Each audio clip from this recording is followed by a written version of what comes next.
हमारा जो पहला शो हुआ था उसमें 50 लोग थे। कनाडा का सबसे बड़ा देसी रियलिटी शो कर रहे हैं जिसका नाम है इनाम घर कनाडा। एक अलमिया ये है कि जो 50 साल से ऊपर के लोग हैं उनके पास करने को कुछ ज्यादा नहीं है। हमारे शो में क्विज सेक्शन होता है, उसमें हम सवाल पूछते हैं सबसे। शम्स, दूध खत्म है। उसके बाद हमारा डिनर भी होता है उनके लिए। खुदा न खास्ता कोई डेथ हो जाती है, जनाजे में जाने वाले 5 लोग नहीं होते वहां पे। आप लोगों को इकट्ठा करें, उनको एक प्लेटफॉर्म मुहैया करें।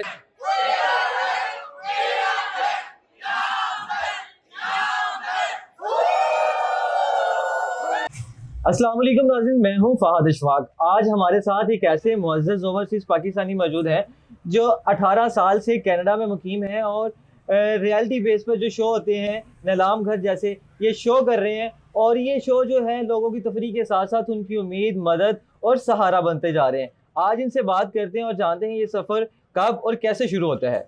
अस्सलाम वालेकुम सर। जी वालेकुम अस्सलाम सर, कैसे मिजाज हैं? अल्हम्दुलिल्लाह। सबसे पहले तो हमारी ऑडियंस को आप तारफ़ करवाएं, आपका नाम क्या है? मेरा नाम शम्स रहमान है और मैं 18 साल से कनाडा में हूँ। मेरी जो शोहरत की वजह बनी है या पहचान की वजह बनी है, हम एक कनाडा का सबसे बड़ा देसी रियलिटी शो कर रहे हैं जिसका नाम है इनाम घर कनाडा। सर, कनाडा जैसे बड़े ममालिक में नीलाम घर जैसे शो ये कब से होने लगे? हाँ देखिए, कनाडा में एक अलमिया ये है कि जो 50 साल से ऊपर के लोग हैं उनके पास करने को कुछ ज़्यादा नहीं है। यूथ के पास, यंगस्टर्स के पास तो बहुत कुछ है, लेकिन जो 50 से अबव के लोग हैं उनके पास करने को कुछ नहीं है। उनमें डिप्रेशन बढ़ता जा रहा है, उनको लोग ओल्ड हाउसेज में जमा करा देते हैं। हम उनको इकट्ठा कर रहे हैं, उनके लिए खुशियों का बायस बन रहे हैं। और हर महीने 300 लोग हमारे पास आते हैं और इसमें न्यू कमर्स भी बहुत से आते हैं, उनकी आपस में नेटवर्किंग होती है। सर, ये स्टार्ट कैसे हुआ? किस तरह आपके माइंड में आया कि आपने इस तरह के शो बनाने शुरू किए? जी, this is mainly inspired by Neelam Ghar Canada. आप तो पैदा भी नहीं हुए होंगे। नीलाम घर कनाडा एक बड़ा एस्टेब्लिश शो था यहाँ पे, और उसमें क्वेश्चंस पूछ के इनामात दिए जाते थे। तो हम भी ये करते हैं। हमारे शो में क्विज सेक्शन होता है, उसमें हम सवाल पूछते हैं सबसे, और वो सवाल ज्यादातर पाकिस्तान के मुतालिक होते हैं, और उसके बाद उनको इनामात देते हैं। उसके बाद हमारा डिनर भी होता है उनके लिए, और उसके बाद पाकिस्तानी सिंगर्स उसमें आके परफॉर्म करते हैं और कॉन्सर्ट होता है। अच्छा, जब आपने ये स्टार्ट किया, क्या सोच के स्टार्ट किया कि आप कितनी देर इसको लेके चल सकते हैं, और फ्यूचर में क्या प्लान है? इसको मजीद बढ़ाएंगे या इसको कम करेंगे? देखिए, हमारे ऐसा कोई हमारा ऑर्गेनाइज्ड प्लान नहीं था। हमने शुरू किया था सिर्फ इसलिए कि लोगों को इकट्ठा करें, क्योंकि मैं खुद एक पीपल्स पर्सन हूँ। और मुझे वहाँ पे जब वीकेंड पे मैं उठता था, कुछ करने को होता नहीं था, बाहर स्नो पड़ रही होती है तो डिप्रेशन हो जाता है। मैंने कहा कुछ ऐसा मैं करूं कि लोग इकट्ठे हों, लोगों का फायदा भी हो और लोग एंटरटेन हो। ये सिर्फ पाकिस्तान कम्युनिटी को आप दे रहे हैं या जो वहाँ के भी नेशनल लोग हैं उनको भी आप इस नीलाम घर में लेके आते हैं? हमारा फोकस है देसियों पे। ठीक है। अब देसी में हमारे साथ जो सिख बरादरी है वो भी 20% वो आते हैं, लेकिन 80% हमारे अपने पाकिस्तानी होते हैं। अभी तक का जो सबसे बड़ा इशू आपने सॉल्व किया या उनका सुना, वो कौन सा था जो आपको दहला दिया जिसने? मैं आपको एक बात बताऊंगा तो आपको शायद रोना आ जाए। एक खातून हमारे शो में आई थी जिनका ताल्लुक कराची से था। उनकी एज 65-67 के लगभग थी। उन्होंने जब शो अटेंड किया तो शो के आखिर में वो मेरे पास आई और मुझे कहती हैं, बेटा मैंने 20 साल मुझे यहाँ पे हो गए हैं, मैंने पहली दफ़ा घर से बाहर खाना खाया है। अब इसमें से 3-4 चीज़ें आपको पता लगती हैं।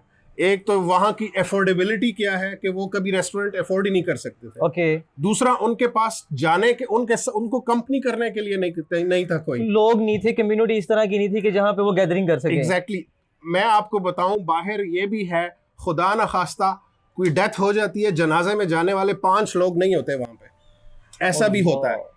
तो हम अल्हम्दुलिल्लाह हमने लोगों को इकट्ठा किया है। हमारे हर शो में 300 लोग होते हैं और ज्यादा से ज्यादा होते जा रहे हैं। ये वीकली बेस पे शो करवा रहे हैं, मंथली बेस पे किस तरह होता है ये शो? देखें, वीकली बेस पे तो करना बहुत मुश्किल है, लेकिन हमारा टारगेट है इस वक्त ये मंथली बेस पे हो रहा है जी, और आगे जाके हम इसको फोर्टनाइटली करेंगे इंशाल्लाह।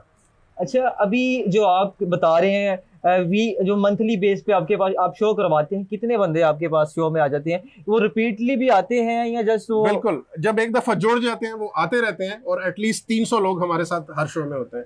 आपका जो सबसे पहला वाकया था जो आपने किसी से सुना, वो कौन सा था, और लास्ट वाला कौन सा था कि लोगों को पता चले कि जो हमारे पाकिस्तानी हैं ये सिर्फ पाकिस्तान में ही नहीं बल्कि दूसरे ममालिक में जाके भी पाकिस्तान का नाम रोशन कर रहे हैं। देखें, हमारा जो पहला शो हुआ था उसमें 50 लोग थे जी। और जब उन्होंने शो ख़त्म किया, हमने शो ख़त्म किया, तो उन्होंने कहा कि हमें 30 साल हो गए हैं यहाँ पे, हमें आज तक ऐसा कोई शो हमने इतना एंटरटेनिंग नहीं किया। यूजुअली शो क्या होते हैं, वहाँ पे कॉन्सर्ट्स होते हैं, लोग 3 घंटे आके किसी सिंगर को सुनते हैं और तालियां बजा के चले जाते हैं। रियलिटी शो में ये होता है कि हमारे जो 250-300 लोग बैठे हैं, हमारी कोशिश होती है कि हर कोई स्टेज पे आए और हर कोई परफॉर्म करे। ओके। तो अगर हमें कोई कैमरे पे इस वक्त देख रहा है, आपके रिलेटिव्स कनाडा में रहते हैं, आपको उनको इनाम घर कनाडा के बारे में बताएं और यकीन जाने वो आपको दुआएं देंगे और जब हमसे जुड़ेंगे तो फिर वो जुड़े रहेंगे और हर शो में आएंगे। अच्छा, कोई एनजीओ आपके साथ जुड़ी हुई है या आप अपनी बेस पे काम कर रहे हैं? नहीं, हम खुद अपनी मदद आपके तहत कर रहे हैं, कोई एनजीओ नहीं जुड़ी हुई। कितने बंदे हैं आप मिलके जो ये काम कर हमारी रहे हैं? कोई है 8-10 बंदों की टीम है। ठीक है। तो अभी आप तो पाकिस्तान आए हुए हैं और बहुत शुक्रिया आपने हमें टाइम दिया। तो पीछे अभी नीलाम घर को कौन देख रहा है?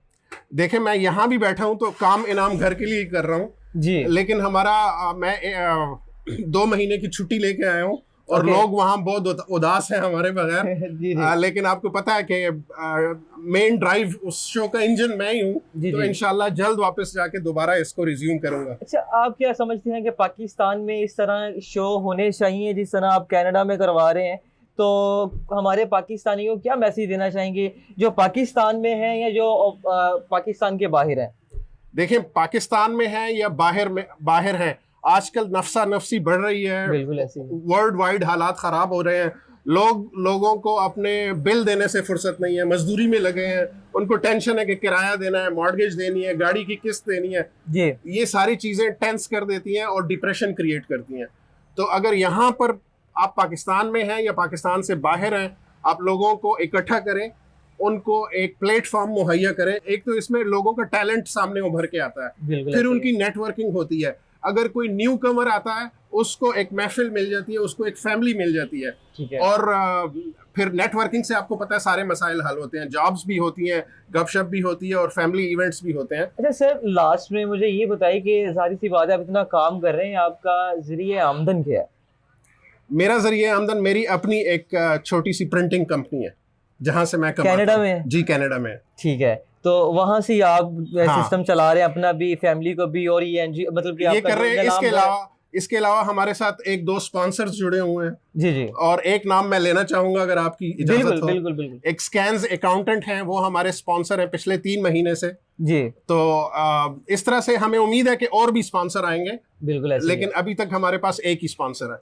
जी नाज़रीन, ये थे हमारे साथ एक मुअज़्ज़ज़ ओवरसीज़ पाकिस्तानी जो पाकिस्तान के बाहर जाके पाकिस्तान का नाम रोशन करते हैं।